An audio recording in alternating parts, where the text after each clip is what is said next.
Pihak Bea Cukai Suta mengklaim bahwa pihak SLB tidak melaporkan alat bantu belajar untuk tunanetra itu sebagai barang hibah. Oleh karena itu, alat bantuan itu pun menjadi bermasalah hingga sekarang. Kisah bantuan pendidikan yang terhenti di pintu Bea Cukai di tengah upaya memajukan pendidikan bagi anak-anak berkebutuhan khusus, teman-teman, sebuah ironi terjadi. Alat belajar yang bernama Taptilo, sebuah sumbangan dari Korea Selatan, malah harus terhenti di Bea Cukai, yang seharusnya menjadi cahaya pengetahuan bagi siswa sekolah luar biasa ini, kini malah terperangkap di sana dan terjerat birokrasi. Pihak Bea Cukai juga telah angkat bicara, menyatakan sedang mempelajari kronologi dan faktor masalahnya. Mereka berkomunikasi dengan pihak SLB ini, mencari solusi atas masalah yang telah terjadi sejak tahun 2022, teman-teman. Namun, pertanyaan tetap masuk dan menggantung di pikiran kita. Bagaimana nasib pendidikan anak-anak kita jika bantuan yang ditujukan untuk mereka malah terhenti di tangan birokrasi? Apakah ada harapan bagi alat belajar Taptilo ini buat sampai ke tangan yang benar-benar membutuhkannya? Kita semua berharap, teman-teman, akan ada titik terang dalam masalah ini. Sebuah resolusi yang membawa keadilan dan kemudahan bagi pendidikan anak-anak juga perlu kita gaungkan untuk menjadi nomor satu, karena tetap tujuannya untuk pendidikan di masa depan, teman-teman. Ada pendapat kalian soal ini? Sumpah ya, lo harus tahu, kemarin ada akun TikTok yang habis beli sepatu impor seharga 10 jutaan tapi dikenain cukainya sampai 30 juta. Jadi abang ini bilang sepatu impor yang dia beli harganya 10.300.000 ditambah sama biaya pengiriman DHL sekitar 1,2 juta. Kalau di total semuanya sekitar 11.500.000. Nah, pajak cukai yang dia hitung dari aplikasi mobile Bea Cukai seharusnya cuma 5,8 juta. Tapi tiba-tiba orang ini dikenakan pajak cukai sampai 30 juta. Kenapa bisa sampai kayak gitu? Menanggapi hal ini, akun Twitter Bea Cukai bilang ada kecurangan laporan nilai produk yang dilakukan sama pihak ekspedisi. Jadi nilai harga barangnya berapa, tapi ditulis di invoice-nya harganya dikurangin. Tujuannya biar pajak cukainya jadi kecil. Di sini terkesan kayak pembeli barangnya itu ada main sama penjual dan ekspedisi biar bayar pajak cukainya nggak gede. Tapi kayaknya petugas Bea Cukainya juga lagi rajin ngecek harga barang terkait secara online dan ketahuan kalau harga barangnya nggak sesuai kayak yang ditulis di invoice. Akhirnya karena ada pelanggaran, Bea Cukai memberikan sanksi administrasi berupa denda, yang hitungan denda 30 juta ini sudah tertulis di Peraturan Presiden Nomor 39 Tahun 2019 Pasal 6 tentang pengenaan sanksi administrasi berupa denda di bidang kepabeanan. Tapi serius gue menanya, gimana menurut kalian tentang kasus ini? Siapa yang salah, pihak ekspedisinya atau pembelinya? Kalau menurut gue emang lebih baik kalau belanja impor yang jujur-jujur aja, baik dari pihak pembeli maupun layanan ekspedisinya, daripada kena denda terus barangnya ditahan malah jadi ribet. Dan buat petugas Bea Cukai juga harusnya bisa adil ke semuanya, jangan cuma random cek ke beberapa paket yang mencurigakan doang. Bea Cukai menyatakan bahwa kami hanya melaksanakan kebijakan. Dan dari pihak SLB pun punya penjelasannya tersendiri. Ayo kita simak bareng-bareng. Pihak Bea Cukai Suta mengklaim bahwa pihak SLB tidak melaporkan alat bantu belajar untuk tunanetra itu sebagai barang hibah. Oleh karena itu, alat bantuan itu pun menjadi bermasalah hingga sekarang. Pernyataan ini diberikan kepada detik.com oleh Gatot S. Wibowo. Sementara pihak SLB yang diwakilkan oleh Rizal menyatakan bahwa pihak SLB sudah melengkapi dokumen persyaratan barang hibah dari sekolah dan Ovatek selaku pemberi bantuan. Menurut Rizal juga, pihak Bea Cukai ini sempat meminta melakukan redress atau perbaikan data namun ditolak. Bahkan, pihak SLB pun juga sempat menghubungi Kementerian Pendidikan, namun koordinasi tidak berjalan lancar. Saat ini pihak Bea Cukai Suta akan menyelidiki lebih lanjut kronologi sebenarnya itu seperti apa dan masalahnya di mana. Tapi kayaknya walaupun nanti masalahnya udah ketemu, masa iya SLB itu nggak kena denda? Bukan denda sih, biaya gudang yang dari tahun 2022 sampai 2024. Ya kasihan juga, karena itu dana hibah kan.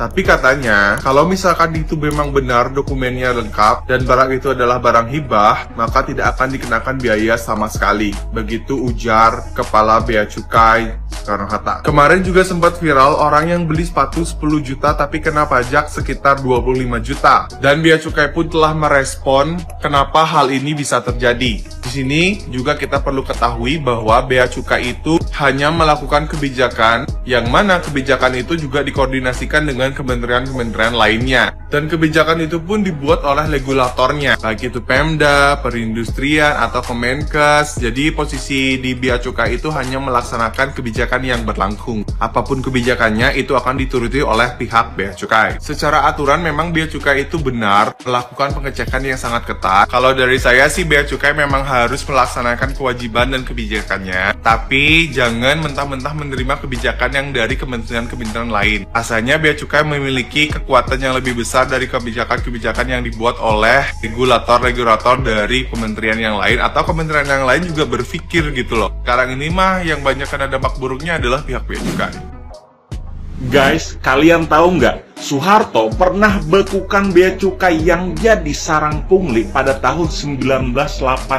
Saking muaknya tuh Presiden Soeharto karena banyak pungli di Bea Cukai. Ya udah, ini udah nggak bisa diselesaikan, nggak bisa dibaik-baikin, bubarin aja udah. Lalu mari kita lihat nih track record sejarah Bea Cukai zaman sekarang. Ini yang terangkum, yang bisa kita ketahui doang ya. Masih banyak berita yang lainnya guys. Cuma yang penting-penting aja nih. Ini kemarin nih kasusnya nih. Ex Kepala Bea dan Cukai Makassar Andi Pramono divonis 10 tahun penjara karena apa? Terlibat gratifikasi 50 miliar lebih, sekitar 57 miliar guys. Gila gak sih? Punglinya gratifikasi, terima kasih udah meloloskan barang saya ini, aman.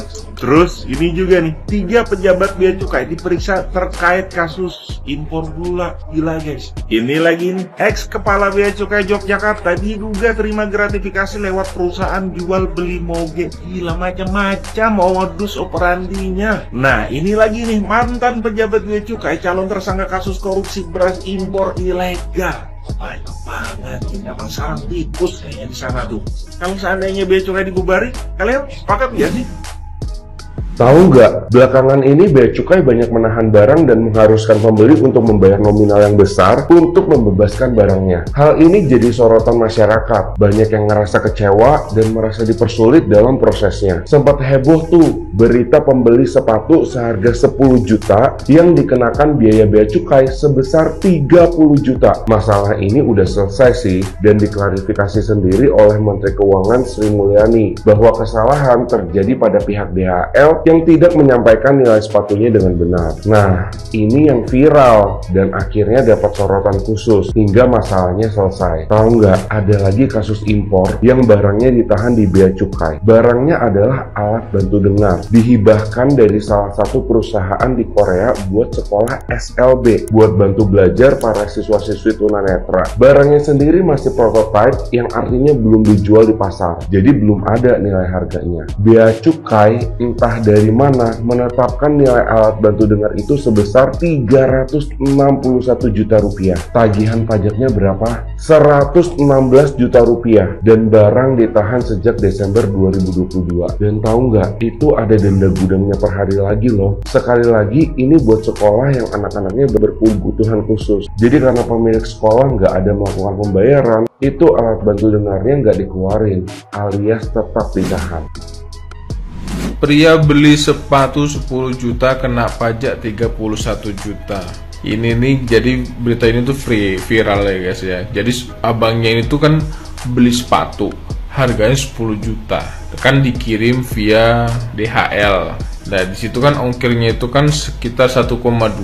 Nah tetapi dia tuh kaget, ternyata ada kena pajak sebesar 31 juta. Tagihannya pajaknya segitu gitu loh. Ini Bea Cukai gimana perhitungannya ya? Gua aja yang orang awam ya guys ya, kita nggak usah sampai ngitung-ngitung rinci, nggak usah lah. Barangnya 10 juta, oh ya masa iya pajaknya sampai melebihi 2 kali lipatnya loh. Aneh gitu loh. Gue heran sama Bea Cukai. Gimana sih kalian tuh harusnya memperbaiki citra kalian sedang jelek gitu loh. Citra kalian tuh lagi buruk di mata masyarakat gitu. Bahkan banyak itu kan kasus-kasus viralnya Bea Cukai gitu kan. Ya mudah-mudahan diperbaikilah Bea Cukai ini. Nanti Pak Prabowo nanti kalau jadi presiden benar-benar diperbaiki. Karena apa? Mereka tuh kan yang ngurus pajak dan lain-lain gitu loh. Pendapatan negara loh ini. Kasihan lah rakyat kita kan nanti dirugikan juga gitu loh. Itu terus juga pesan gua nih buat kalian, sah-sah aja sih buat kalian untuk belanja di luar negeri, terus beli produk luar, gak masalah sih ya. Tapi perlu diingat juga, kita kan ini kan negara berkembang, akan menuju negara maju. Pengen kan kita jadi negara maju, tapi gimana negara kita akan maju kalau rakyatnya itu tidak mencintai produk dalam negeri gitu loh. Gak usah banyak alasan deh, nanti alasannya produk luar itu kan lebih bagus kualitasnya dan segala macamnya. Bung, mbak gitu loh. Kalau mau produk Indonesia itu lebih bagus, lebih baik kualitasnya, ya didukung dulu gitu loh.